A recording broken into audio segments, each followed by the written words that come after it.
Grotte de Massabielle. Nous nous levons pour accueillir les célébrants et chanter ensemble. C'est Jésus qui nous rassemble.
Du Père et du Fils et du Saint-Esprit.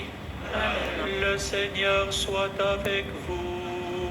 Et avec votre esprit. Frères et sœurs, bienvenue ce matin à la grotte de Massabielle. C'est bien Jésus qui nous rassemble. Nous sommes là en son nom. Nous sommes dans la joie, nous accueillons les groupe des pèlerins de Madagascar, accompagnés de leur aumônier. Nous sommes dans la joie aujourd'hui, c'est dimanche, mais nous fêtons quand même ceux qui portent le nom de Michel, Gabriel et Raphaël, particulièrement notre Père Mirail, un chapelain au sanctuaire. Nous associons bien sûr notre recteur, un autre Michel, et puis Gabriel aussi. Et nous sommes en communion avec le Saint-Père qui célèbre la messe en Belgique, dans ce voyage apostolique où il nous exhorte, nous l'avons entendu particulièrement, à revenir aux racines chrétiennes de l'Europe. Il nous a invités à faire attention aussi. Nous sommes, a-t-il dit, au seuil d'une nouvelle guerre mondiale. Comment ne pas penser au cours de notre Eucharistie ce qui se vit aujourd'hui au Liban. Nous prions pour le Liban, nous prions pour la paix dans le monde, en Ukraine et ailleurs encore. Maintenant, ensemble, disposons nos cœurs pour célébrer dignement les saints mystères. Invoquons avec confiance la miséricorde de Dieu.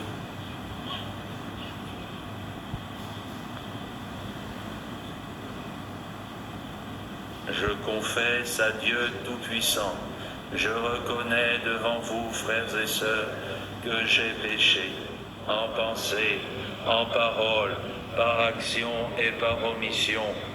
Oui, j'ai vraiment péché.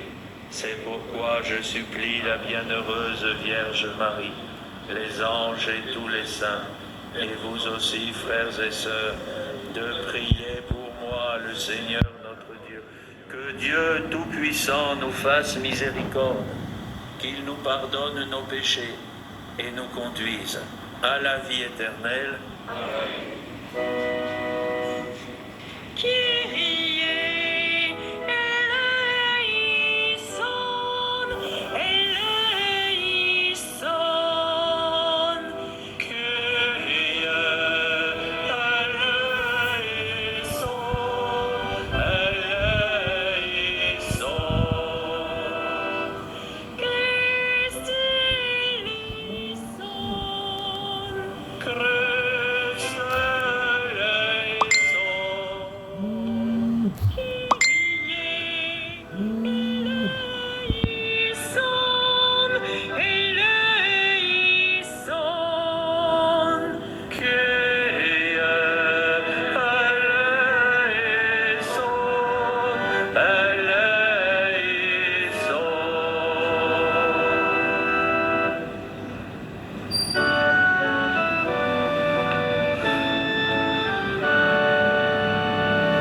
Seigneur Dieu, quand tu pardonnes et prends pitié, tu manifestes au plus haut point ta toute puissance.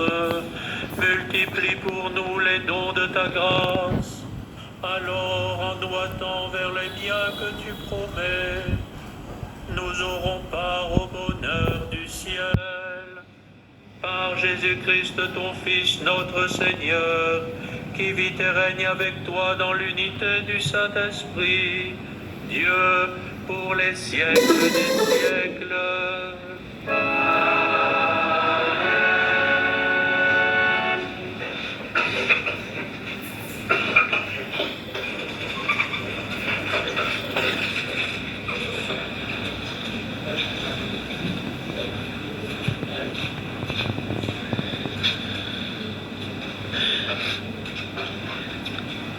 Lecture du livre des Nombres.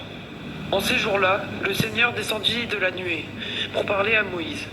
Il prit une part de l'esprit qui reposait sur celui-ci et le mit sur les 70 anciens.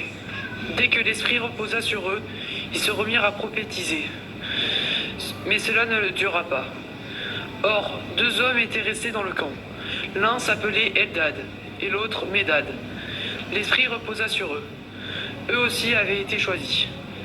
Mais ils ne s'étaient pas rendus à la tente. Et c'est dans le camp qu'ils se mirent à prophétiser. Un jeune homme courut à annoncer à Moïse. Eldad et Médad prophétisent dans le camp.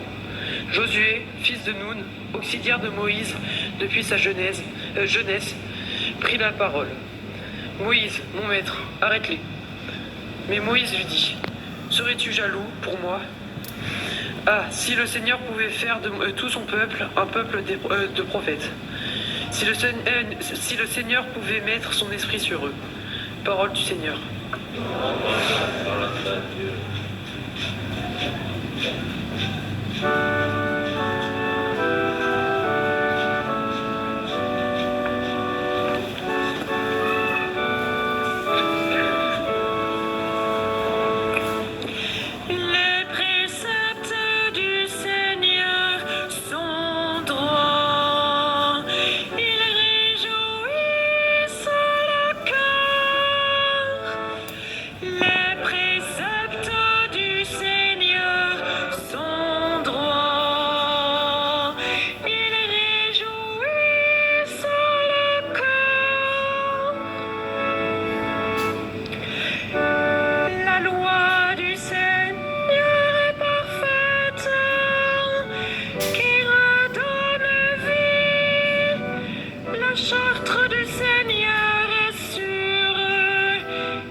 Lecture de la lettre de Saint Jacques. Vous autres, maintenant les riches, pleurez, lamentez-vous sur les malheurs qui vous attendent. Vos richesses sont pourries, vos vêtements sont mangés des mites, votre or et votre argent sont rouillés. Cette rouille est un témoignage contre vous. Elle dévorera votre chair comme un feu. Vous avez amassé des richesses alors que nous sommes dans les derniers jours. Le salaire dont vous avez fructuré les ouvriers qui ont moissonné vos champs. Le voici, qui crie. Et les clameurs des moissonneurs sont parvenus aux oreilles du Seigneur de l'univers. Vous avez mené sur une terre une vie de luxe et de délices. Vous vous en êtes rassasiés. Au jour du massacre, vous êtes condamné, le juste, et vous l'avez tué, sans qu'il vous oppose de résistance. Parole du Seigneur.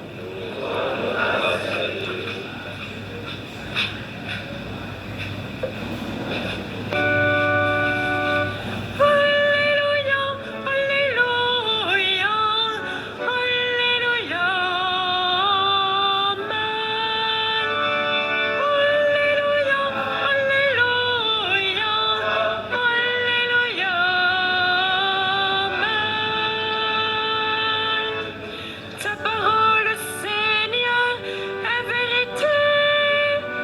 Dans cette vérité, sanctifie-nous.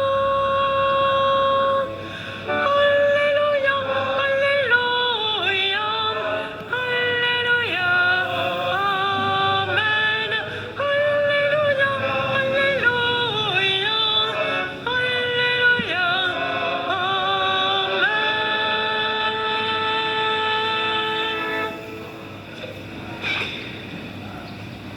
Le Seigneur soit avec vous.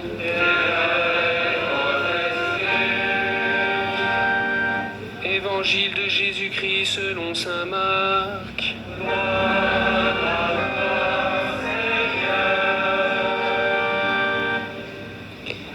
En ce temps-là, Jean, l'un des 12, disait à Jésus: Maître, nous avons vu quelqu'un expulser les démons en ton nom.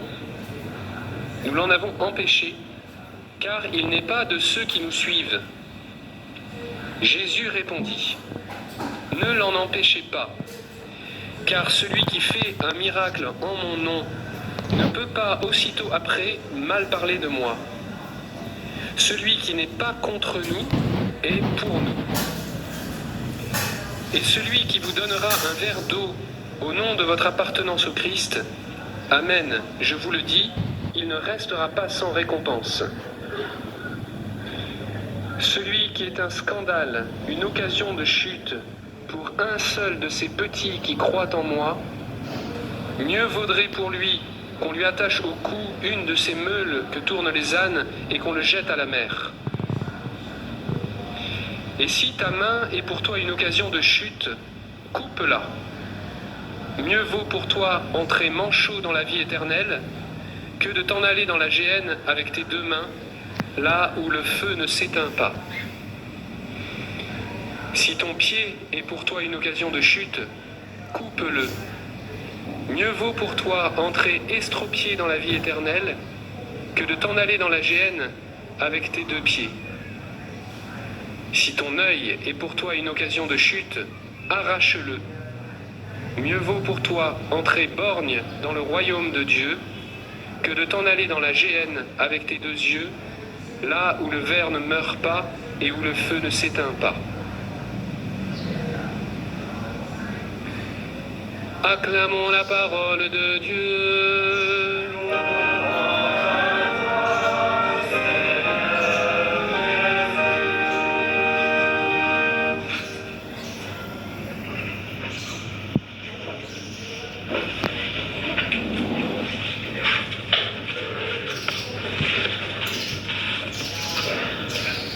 Frères et sœurs, dimanche après dimanche, en cette année liturgique, l'évangile de saint Marc nous accompagne. Nous suivons Jésus qui prépare ses disciples pour la mission qui les attend. Et comme chrétiens, frères et sœurs, ces paroles nous préparent également pour la mission qui nous attend. Vous vous rappelez la confession de Césarée et la première annonce de la Passion, et puis les échanges entre les disciples pour savoir lequel serait le plus grand. Et aujourd'hui, nous sommes amenés à mieux comprendre certaines limites ou certains obstacles qui se présentent sur nos chemins à la suite du Christ. Parce que nous sommes tous à la suite du Christ, n'est-ce pas? Et je voudrais vous attirer votre attention particulièrement sur les dernières expressions de Jésus, qui sont certainement parmi les plus fortes et peut-être même les plus déconcertantes qu'il ait prononcées. Reconnaissons-le, elles donnent des frissons. Jésus demande à ses disciples le rejet clair, le rejet radical de toute alliance avec le mal. Rejet clair et radical de toute alliance avec le mal. Même la perte de ce que chacun de nous a de plus précieux, une main, un pied ou un œil, n'est pas comparable au dommage que peut causer l'adhésion au péché, le refus de Dieu. Ces paroles, elles nous transmettent, frères et sœurs, des vérités profondes sur le sens de nos vies et sur l'usage que nous sommes appelés à faire de notre liberté. Le bien, nous le comprenons, doit être recherché, mis en œuvre, et le mal évité, rejeté, coûte que coûte, car l'adhésion au mal, frères et sœurs, aurait des conséquences beaucoup plus dramatiques qu'une mutilation physique. Pour quelle raison? En écoutant ces paroles de Jésus, il se peut que nous disions, mais c'est quand même exagéré. Mais Jésus exagère-t-il? Vous savez certainement qu'il y a une expression qui est répétée 3 fois. 3 fois. S'en aller dans la Géhenne. La Géhenne, c'est une vallée au sud-ouest de Jérusalem où le roi impie Akaz sacrifiait des enfants au dieu Moloch. Et pour souiller cet endroit, le roi Josias y fit jeter les ordures de Jérusalem et le feu y brûlait en permanence pour les consommer.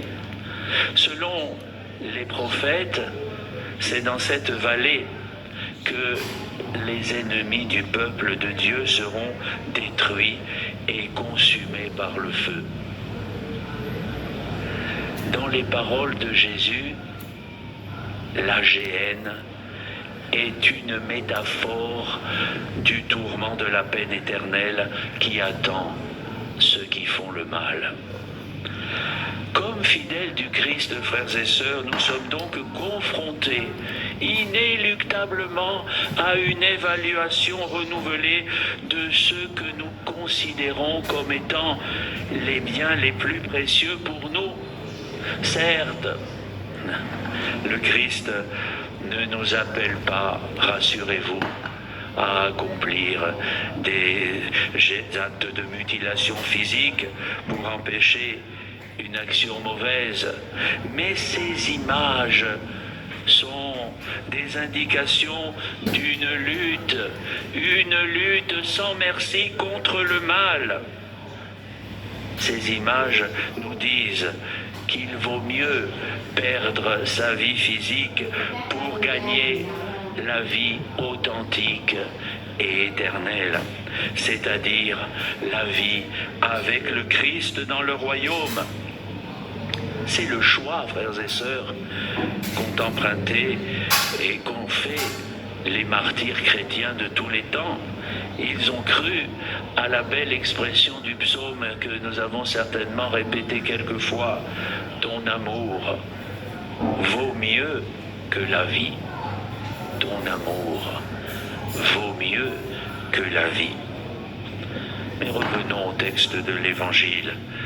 Il nous rappelle aujourd'hui l'enjeu profond de la liberté et il nous révèle une grande vérité, frères et sœurs, un peu démodée, peut-être aussi inaudible pour beaucoup, mais qui n'en demeure pas moins vraie, parce que c'est Jésus qui nous en parle, vrai et essentiel, car, frères et sœurs, il en va de notre joie, notre destin final, définitif, éternel devant Dieu. Il se joue maintenant, par nos choix et nos décisions. Les dommages que l'homme se cause à lui-même en préférant le mal sont incommensurables par rapport à tous les autres dommages. Il court le risque d'être jugé digne d'une condamnation éternelle.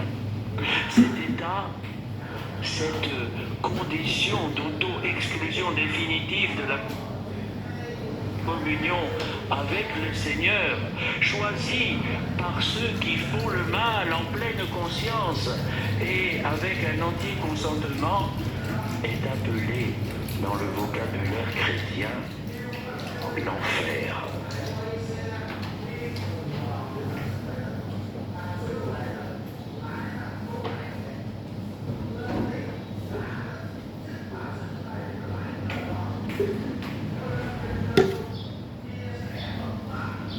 L'enfer. Ah, je vous avais dit que je vous aurais parlé de choses un peu démodées. Ces paroles de Jésus, frères et sœurs,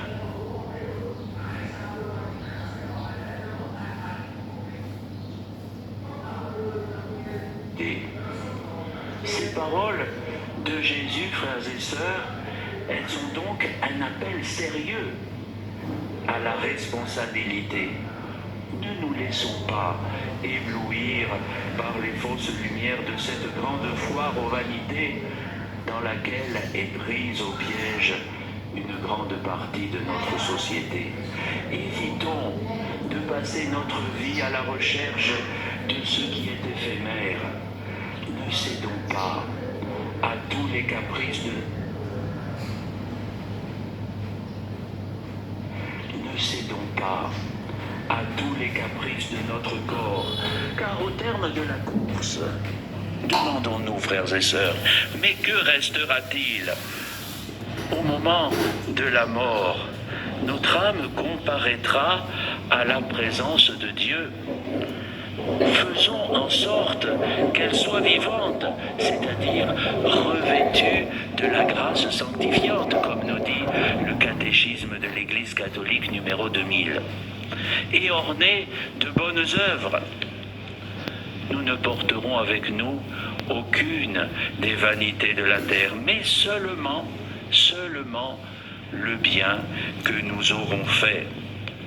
Usons, comme nous dit encore le catéchisme, de notre liberté en vue de notre destin éternel. Parler à nouveau de l'âme est certainement l'une des urgences de notre témoignage chrétien dans le monde d'aujourd'hui.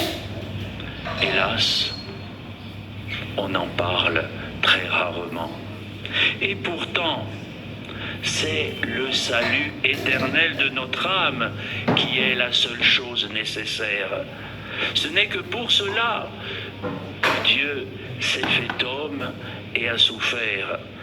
À quoi servirait l'Église? À quoi servirait la religion si nous n'avons pas d'âme? Et les paroles de Jésus sont également un appel pressant à la conversion, car ne pas avoir part à la vie serait le destin le plus funeste qui soit. En écoutant ces paroles de l'Évangile, comment ne pas percevoir, frères et sœurs, comme en écho ce matin ici, à la grotte de Massabielle, les paroles emblématiques de Marie. Pénitence, pénitence, pénitence, c'est-à-dire ayez le courage et décidez de mettre Dieu à la première place. Et Marie continue, vous prierez Dieu pour les pécheurs, allez baiser la terre pour la conversion des pécheurs. C'est la Vierge Marie qui le dit à Bernadette. C'est-à-dire, soyez pleins de Dieu pour attirer à l'amour de Dieu ceux qui en sont éloignés. Et au cours de la troisième apparition, la Vierge dit à Bernadette, je ne vous promets pas de vous rendre heureuse en ce monde, mais dans l'autre. Voulons-nous, nous aussi, avoir part au bonheur de l'autre monde? Eh bien, ça sera simple. Ça dépendra simplement des choix que nous ferons ici-bas. Jésus nous indique aujourd'hui le chemin à parcourir. Alors, frères et sœurs, décidons et laissons que le Seigneur mette en nos cœurs le désir non seulement d'être en règle, mais surtout le désir d'être tout entier consumé par l'amour de Dieu. Et faisons nôtre la prière de la liturgie par laquelle nous avons ouvert cette célébration. En nous hâtant vers les biens que tu promets, nous parviendrons au bonheur du ciel. Amen.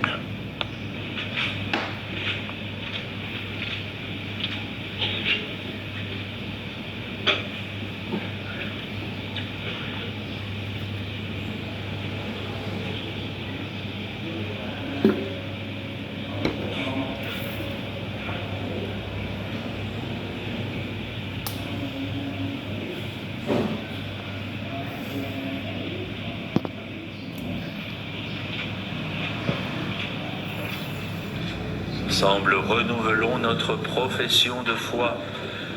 Je crois en Dieu, le Père Tout-Puissant, Créateur du ciel et de la terre, et en Jésus-Christ, son Fils unique, notre Seigneur, qui a été conçu du Saint-Esprit.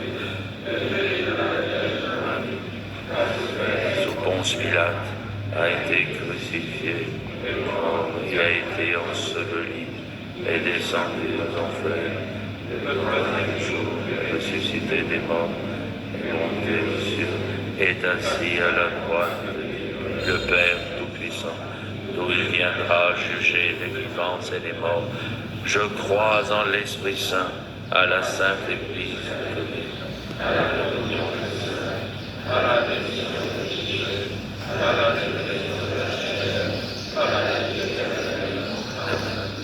Frères et sœurs, élargissons notre supplication à la mesure de la charité du Christ et présentons au Père toutes nos intentions.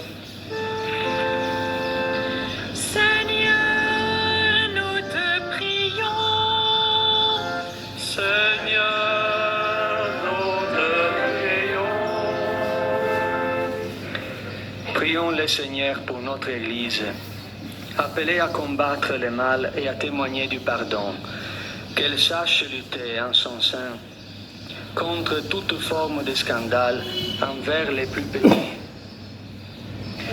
Seigneur, nous te prions.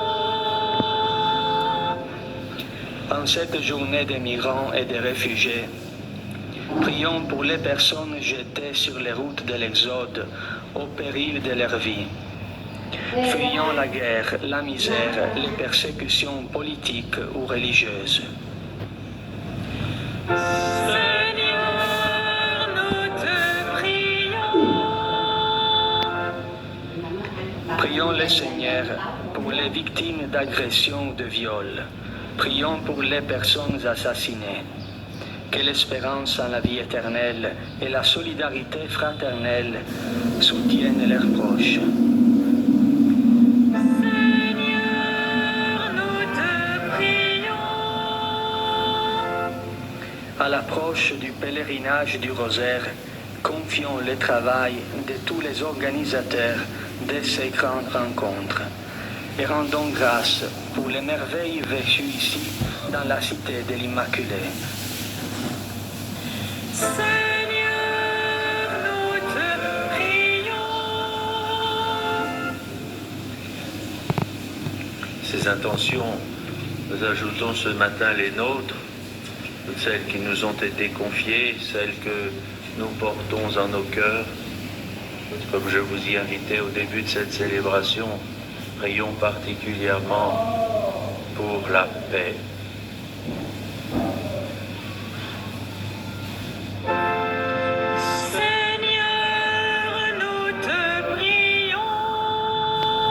Regarde avec bonté, Seigneur, le peuple qui se confie en ta miséricorde. Et comme il ne peut subsister sans toi, soutiens-le maintenant de tes bienfaits, pour qu'il progresse jusqu'à l'éternité. Par le Christ notre Seigneur.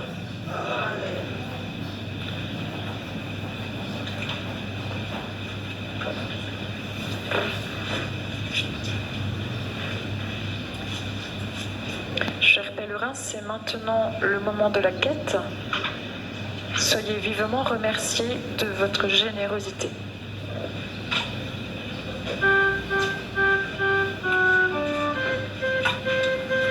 Tu es béni, Seigneur, Dieu de l'univers. Nous avons reçu ta bonté, le pain que nous te présentons. Et de la terre et du travail des hommes deviendra pour nous le pain de la vie. Béni soit Dieu maintenant et toujours.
Priez, frères et sœurs, que mon sacrifice qui est aussi le vôtre soit agréable à Dieu le Père Tout-Puissant. Que le Seigneur soit sacrifice À la louange et à la gloire de son nom, pour notre bien et celui de toute l'Église. Dieu de miséricorde, nous t'en prions, accueille cette offrande que nous te présentons, qu'elle ouvre largement pour nous la source de toute bénédiction, par le Christ notre Seigneur. Amen. Le Seigneur soit avec vous. Élevons notre cœur. Rendons grâce au Seigneur notre Dieu.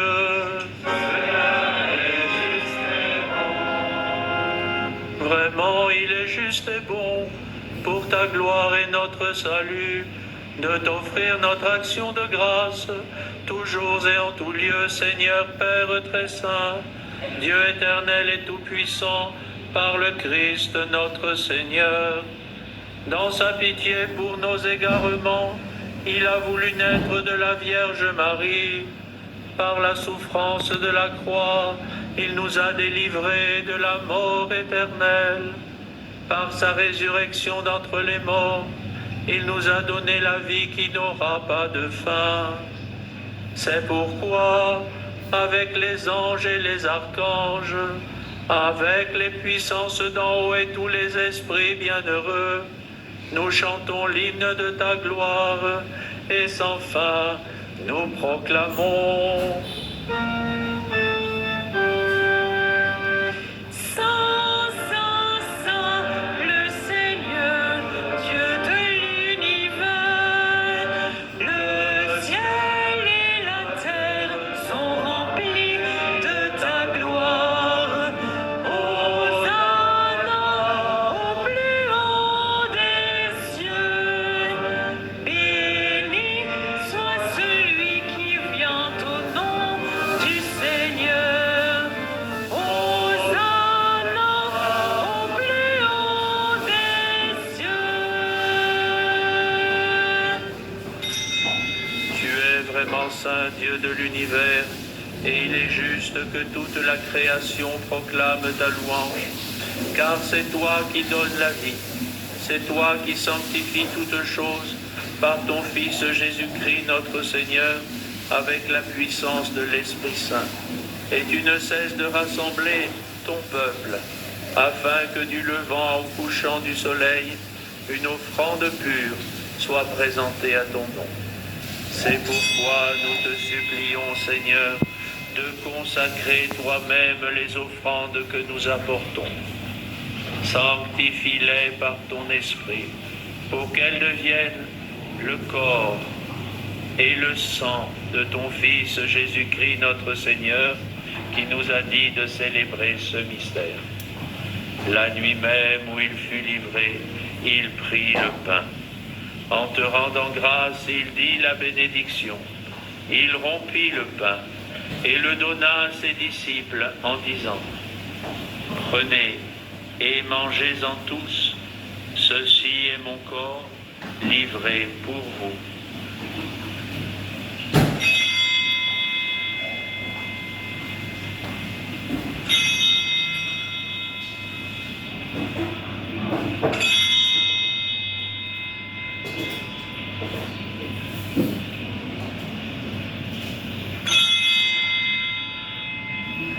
De même, après le repas, il prit la coupe.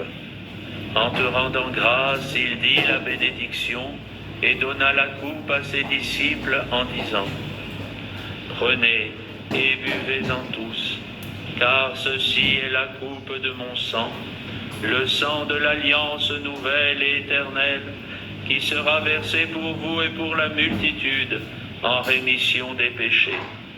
Vous ferez cela en mémoire de moi.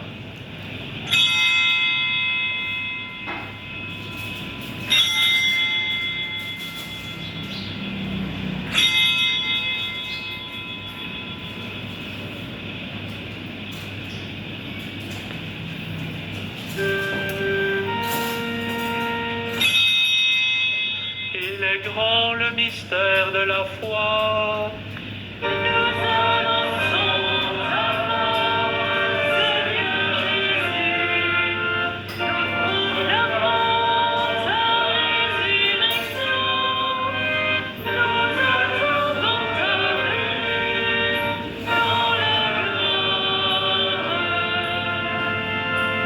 En faisant ainsi mémoire de ton Fils, de sa passion qui nous sauve, de sa glorieuse résurrection et de son ascension dans le ciel, alors que nous attendons son dernier avènement, nous t'offrons, Seigneur, en action de grâce, ce sacrifice vivant et saint.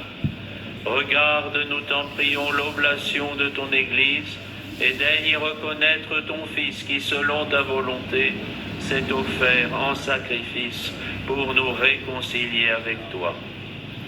Quand nous serons nourris de son corps et de son sang, et remplis de l'Esprit Saint, accorde-nous d'être un seul corps et un seul esprit dans le Christ.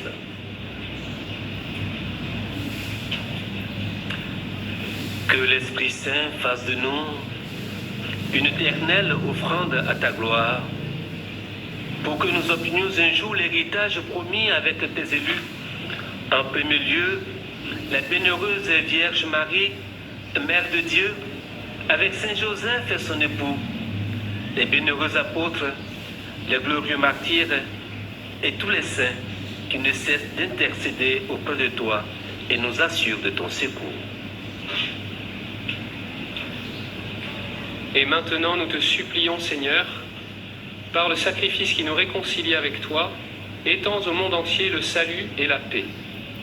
Affermis ton Église en pèlerinage sur la terre, dans la foi et la charité, en union avec ton serviteur, notre pape François, notre évêque Jean-Marc, l'ensemble des évêques, les prêtres, les diacres et tout le peuple que tu as racheté.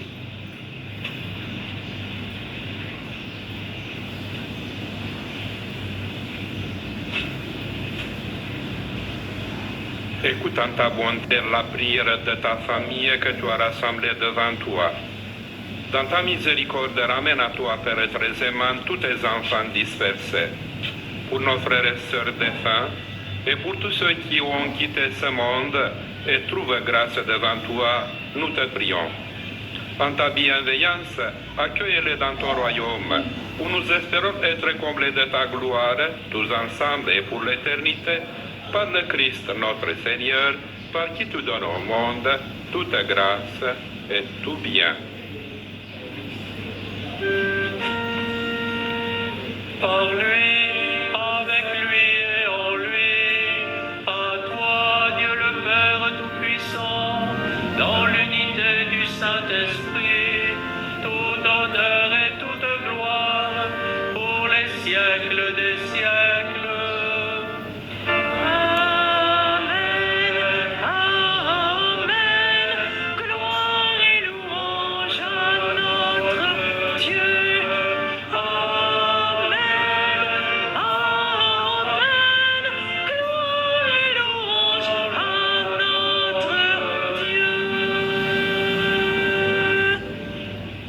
Nous l'avons appris du Sauveur, et selon son commandement, nous osons dire, Notre Père, qui es aux cieux, que ton nom soit sanctifié, que ton règne vienne, que ta volonté soit faite sur la terre comme au ciel.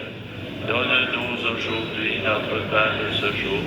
Pardonne-nous nos offenses, comme nous pardonnons aussi à ceux qui nous ont offensés, et ne nous laisse pas entrer en tentation, mais délivre-nous. Délivre-nous de tout mal, Seigneur, et donne la paix à notre temps. Soutenus par ta miséricorde, nous serons libérés de tout péché, à l'abri de toute épreuve, nous qui attendons que se réalise cette bienheureuse espérance, l'avènement de Jésus-Christ, notre Sauveur. Car c'est à toi qu'appartient le règne, la puissance et la gloire. Seigneur Jésus-Christ, tu as dit à tes apôtres, je vous laisse la paix, je vous donne ma paix.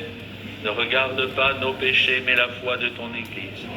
Pour que ta volonté s'accomplisse, donne-lui toujours cette paix et conduis-la vers l'unité parfaite, toi qui vis et règnes pour les siècles des siècles. Que la paix du Seigneur soit toujours avec vous. Frères et sœurs, dans la charité du Christ, échangeons un geste de paix.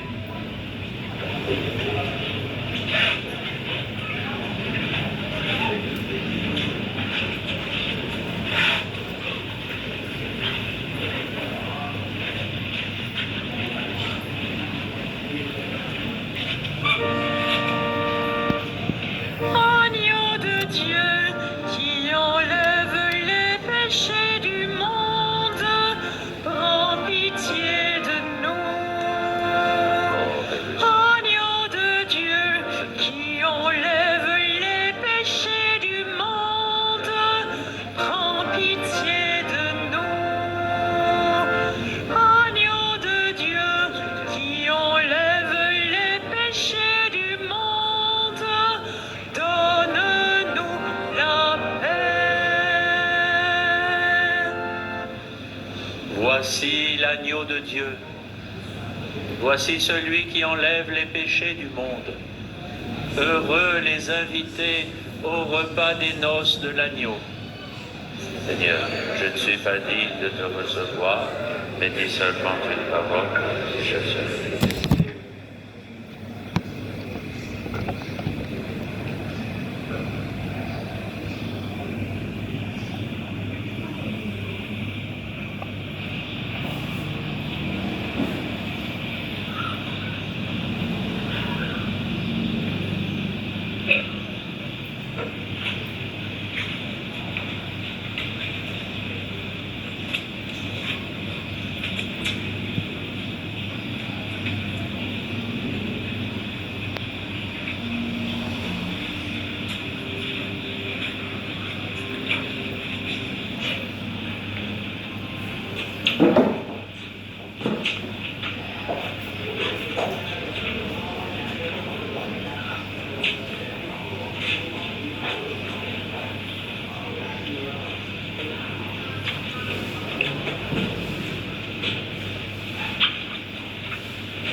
Prions le Seigneur.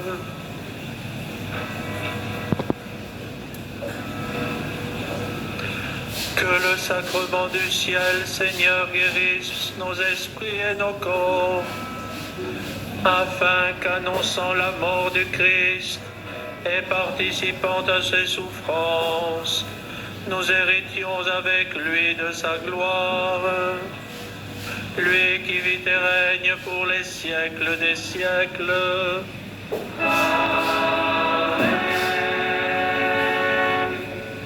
Chers pèlerins, vous pouvez poursuivre votre démarche de pèlerinage avec la procession eucharistique à 17h et la procession mariale à 21h.